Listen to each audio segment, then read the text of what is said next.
So now we are into Balochistan, which I think is richly endowed and undoubtedly has one of the largest reserves, untapped reserves of copper and gold. It is home to huge mineral potential, and it is not just restricted to Chaghi district, which is located around here. I think Chaghi has gathered a lot of spotlight because of the Rico Dick project and the Sandik project that are being discussed, and it has tremendous potential of copper and gold. But then there is also the Khusdar and Lasbela belt, which is located somewhere over here, and there are measured reserves of lead and zinc over here. And then there is the Zob corridor, which is somewhere over here. And there are indications of chromite and antimony that have been seen over there. So now this is just the Balochistan area. Now moving on to Khyber Pakhtunkhwa, I think a lot of focus has been on Balochistan, but the other provinces, since they are also on the Tithian belt, have vast potential. So when you zoom into KPK, I think the Chitral and the Kohistan belt, if you look there, there are showings and endowments of copper, placer gold, gemstones, copper, antimony, and all those precious materials that are listed here in this belt also. Now moving on to Punjab, I think one of the biggest reserves of Himalayan pink salt is located in Punjab, and that's potential is being excavated. And in Chiniot, there are also indications of iron ore, placer gold, and many other important materials. Now moving on to Sindh, and we have the Honorable Chief Minister here.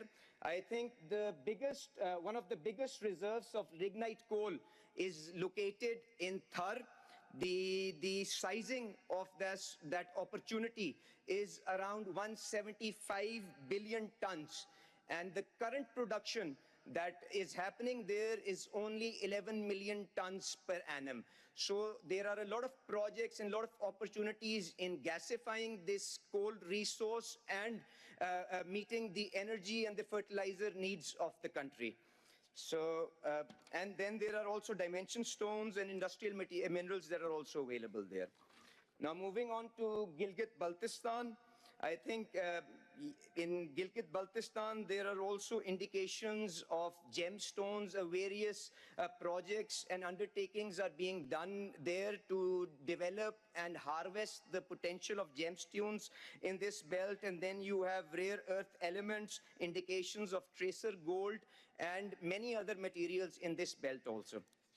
Moving on to Kashmir, I think Kashmir, just like the other areas of Pakistan, is equally endowed with many rich minerals, which include gemstones, gold, lead, zinc, manganese, industrial minerals, and dimension stones. So this is, we can go to the next slide. This is just to highlight the kind of potential that remains untapped within Pakistan and what is being done to cultivate and harvest this potential. So now on what the government is trying to do to facilitate the discovery of these minerals and to add value to these products. I think everyone understands and appreciates that minerals primarily remains a provincial subject. However, the vision of the Prime Minister and with the support of the Army Chief was that we harmonize the fiscal and the legal framework under which this entire activity is happening. Currently, there were more than 6 acts, more than 6 policies, 8 acts, and around 36 different variations of rules under which this mining activity was happening. And some of these legislations were as old as 1923. For example, the Mining Health and Safety Act that was being used was approved in 1923. The Provincial Concessions Act that was in vogue was approved in 1948. The Labour Act was enacted in 1965.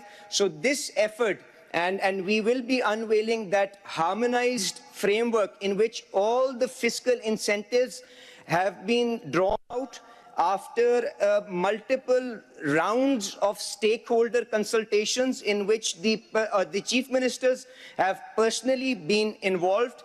These benefits, these incentives have also been benchmarked with the top international jurisdictions by a renowned consultant, American consultant by the name of Wood Mackenzie. And similarly, the legal framework has also gone through this rigorous round of evolution and was led by a renowned law firm based out of UK, which is White and Case. So this is an effort that has happened in the last 1 year under the stewardship of the Prime Minister. Now, what are the key features of that policy? I think the first thing that we also get to hear about is how will you ensure that the value addition is done locally in the country, and it is not just basic metals and the concentrate that is exported out of Pakistan. So the incentives, whether it be in terms of developing the royalties, have been imposed based on a sliding scale. So as you move up in the value chain, the burden of the royalties that has to be shared will reduce. So that is to incentivize onshoring of maximum amount of value addition. The other key feature is that we have tried to keep the IRR, because these are projects which require huge capital outlay, long gestation periods. So in order to ensure that the IRR is comparable to what is offered in other jurisdictions like Indonesia, in Australia, in Chile, we have tried to benchmark this entire framework with that. Then, in order to push for optimized costs and minimize the quarry losses, an effort has been done to push for corporatized and mechanized mining, which means that the investors will go through a robust screening process. The third is a lot of effort has gone into ensuring transparency in the licensing and allotment of the blocks purely on merit basis. And then lastly, a lot of emphasis has gone in ensuring that the ESG requirements are met. And all this is also being facilitated through the Special Investment Facilitation Council, which provides a one-window solution for all the foreign investors who want to enter into this market. So we can go to the next slide. So now what is being done to expedite this process? This entire thing is based on the institutional capacity of the Geological Survey of Pakistan. So under the clear directions of the Prime Minister, the GSP is being revitalized. We are bringing in modern tools. We are building global alliances within GSP, and you will see a few agreements and undertakings and MOUs also being signed in this regard, because this will provide the foundational platform on which all this potential will subsequently be harvested. So the digitalization and updation of this exercise, 55% of the mapping for the whole of Pakistan has been done, and we expect to fully cover the entire landscape of the country within this calendar year. After that, we are also trying to leverage GIS-based technologies to centralize and share critical sector data, consolidation of this data, and making it easier for potential investors. That is another effort that we are moving towards. So, next slide. So now, coming to the last slide of my presentation. So the emphasis that I want to put through this slide is that as the world transitions towards greener technologies and modern tools, the reliance on these critical metals will increase exponentially.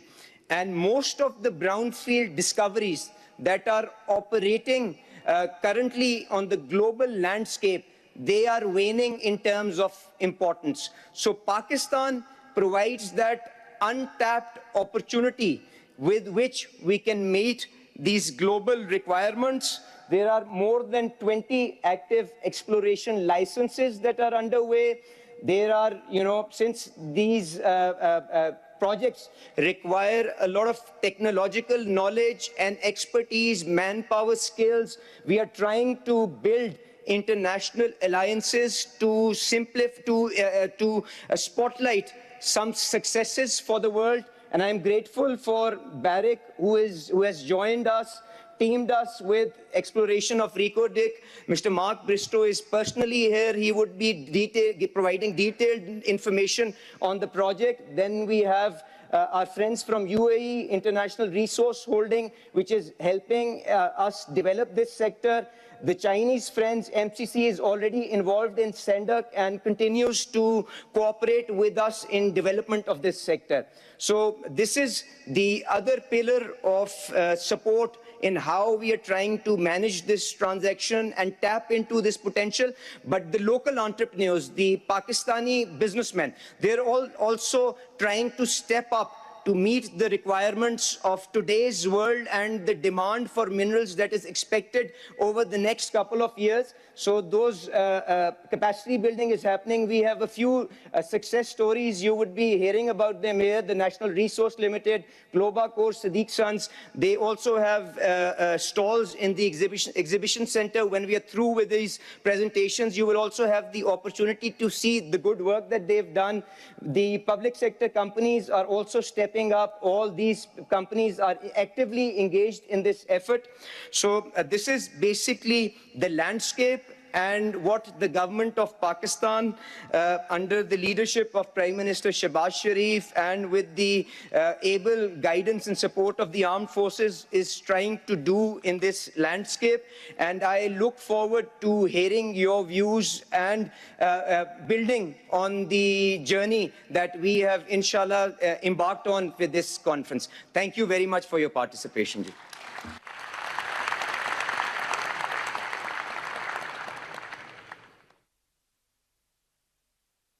Thank you so much, Your Excellency. Ali Parvez Malik, the Minister of Energy, the Petroleum Division for the Government of Pakistan. And thank you for bringing us on that tour around Pakistan and, demonstrating to us all of the great resources that are there and how powerful and the tremendous opportunities that are there. Let's take a quick look at this little video. It'll probably bring to life some of what His Excellency has just been talking about. And let's just see our video here from the Minerals Investment Forum.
Pakistan Minerals Investment Forum.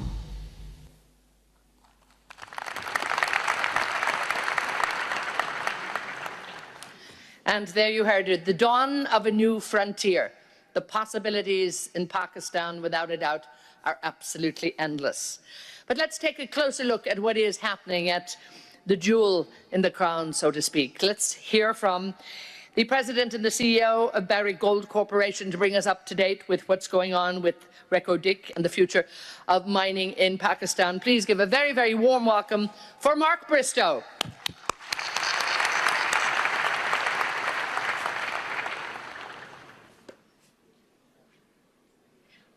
Lovely to see you.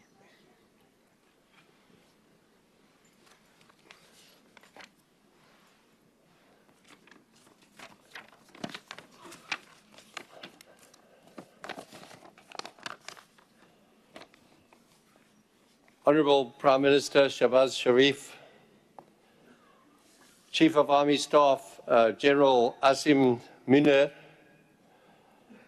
the Honourable Deputy Prime Minister of Pakistan, our own Minister of Energy and one-day mines, Ali Parvez Malik, all our other honourable ministers, both federal and provincial, and a special welcome to visiting ministers, honoured guests from other countries. A special welcome to our Chief Minister, Bukti of Balochistan. And a very good morning, ladies and gentlemen and fellow miners. And in particular, I would like to express my sincere gratitude to those colleagues from the major mining and international mining companies that accepted our invitation to join us here in Islamabad to talk about future of mining in Pakistan over the next 2 days. A lot of work has gone into arranging this event, and so I'd like you to join me in thanking all of those who made this such a success.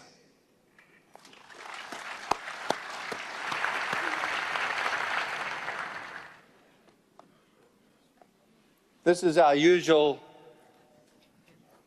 cautionary statement, which you can also find on our website, should you wish to review in more detail. All good things in life come about through hard work and perseverance.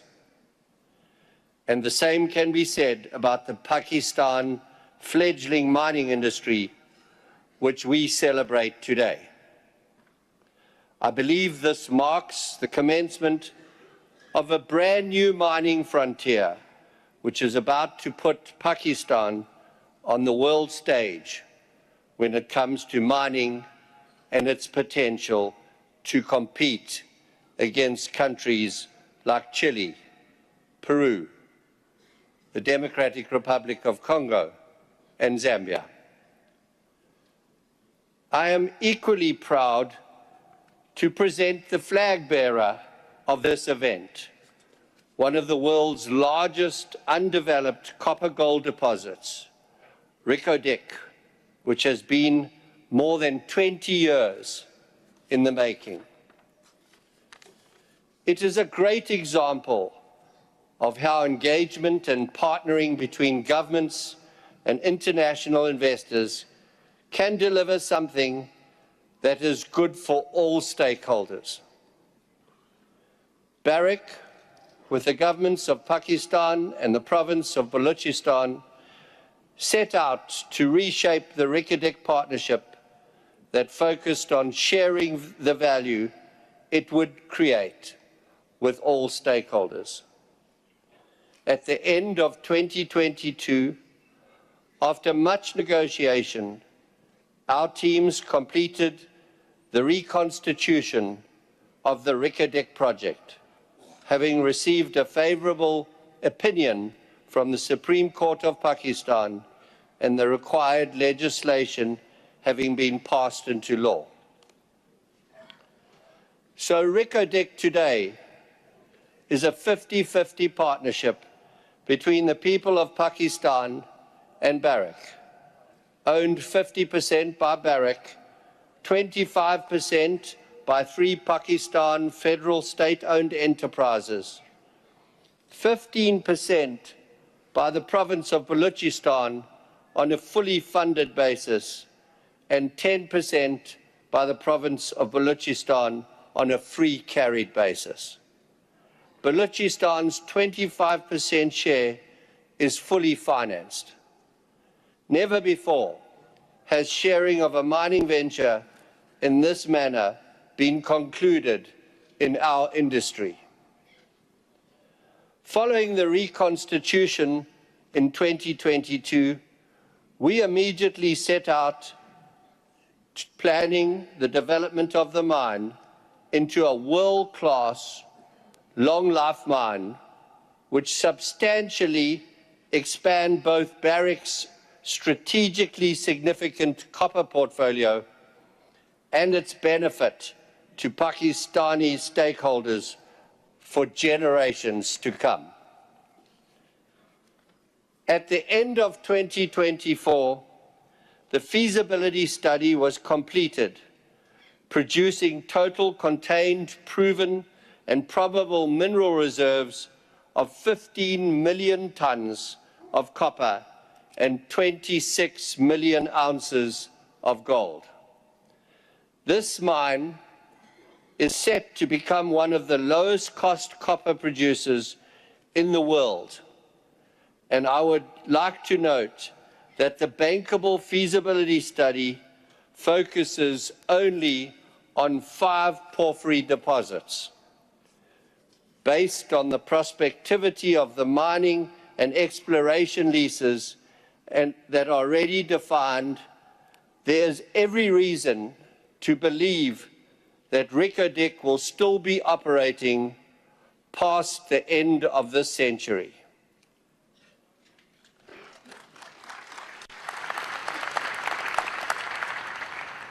First production is planned for 2028 and targets 240,000 tons per annum copper and 300,000 ounces per annum of gold during phase 1, and will grow to 400,000 tons per annum of copper and 500,000 ounces per annum of gold during phase 2.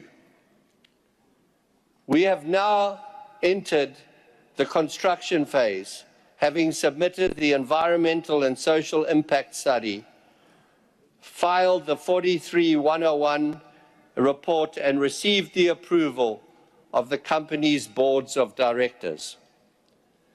The ongoing development of this resource is a key milestone, not just for Barrick, but also for Pakistan and the province of Balochistan.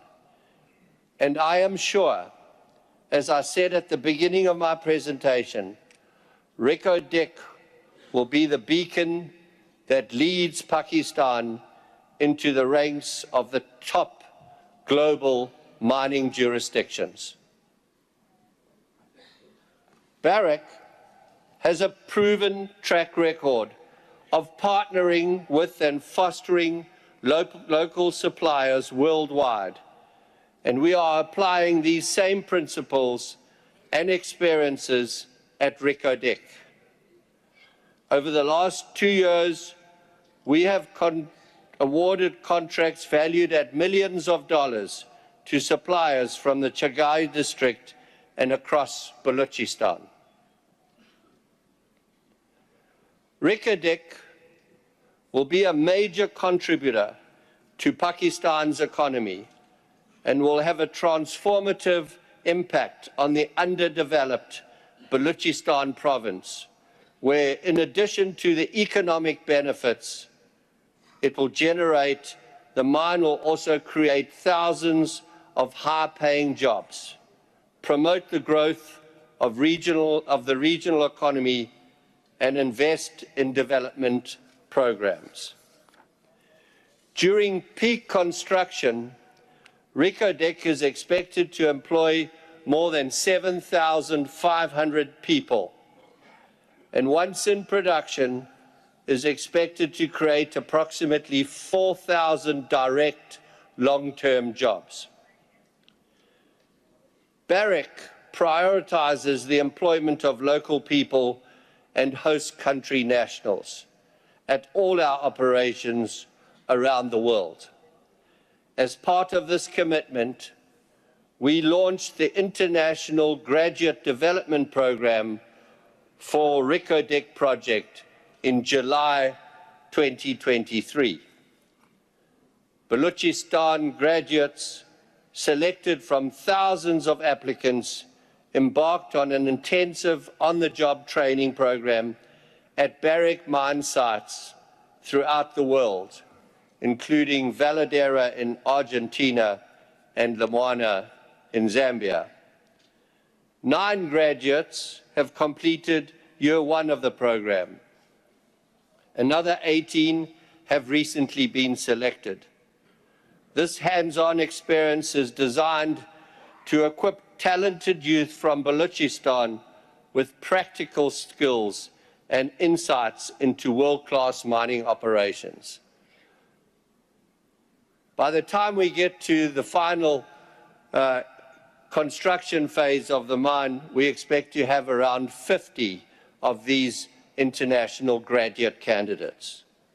And at completion of the program, graduates are expected to return to Balochistan and the Reko Diq project, contributing to driving change in their communities.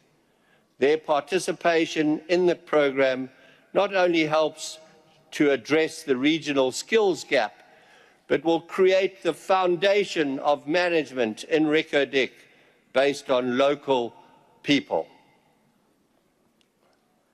Our social investment and development plans were put in place well in advance of the start of construction. These have already improved the livelihoods of the local communities, providing access to clean drinking water, food, health, and education. We have already built and staffed clinics, a hospital, schools, technicons, and training centers. And one thing I'm particularly proud of is that most of the children now around Reko Diq go to school every day. And of those students, there are approximately 50% boys and 50% girls.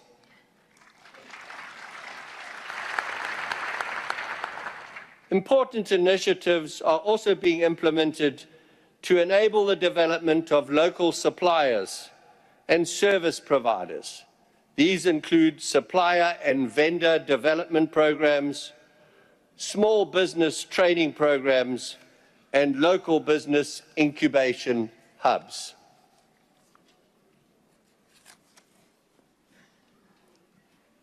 I can say confidently, ladies and gentlemen, there's still so much more to explore and invest in Pakistan.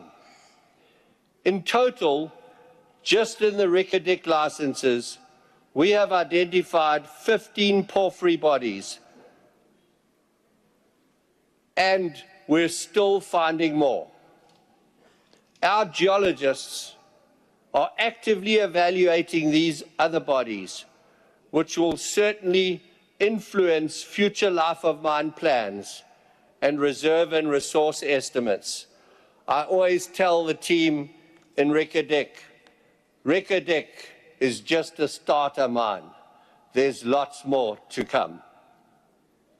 There is substantial upside, and as I have already mentioned, while the feasibility study assumes a 37-year mine life based only on reserves, all indications suggest the mine could still be operating through the rest of the century.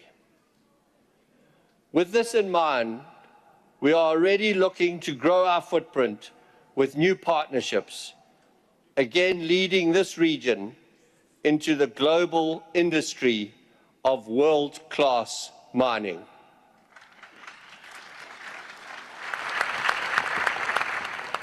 Since the reconstitution of the Reko Diq project and our collaboration with the governments of Pakistan and the province of Balochistan, we have been able to build a truly world-class and one-of-a-kind partnership to showcase to the world what is possible.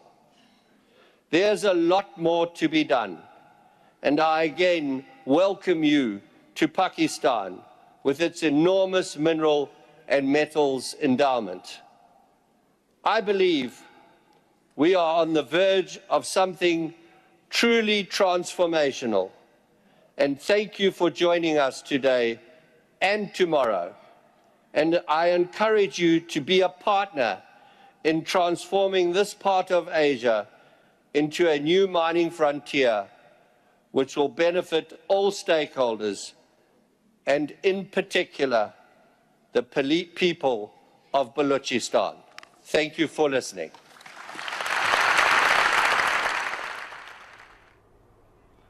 नाज़रीन, Pakistan minerals investment forum 2025 Islamabad में जारी है। Forum में मुख्तलिफ मुल्कों से मुतल्लिका शोबे के माहिरीन शरीक हैं। वज़ीर पेट्रोलियम अली परवेज़ मलिक की पाकिस्तान मिनरल्स इन्वेस्टमेंट फोरम में प्रेजेंटेशन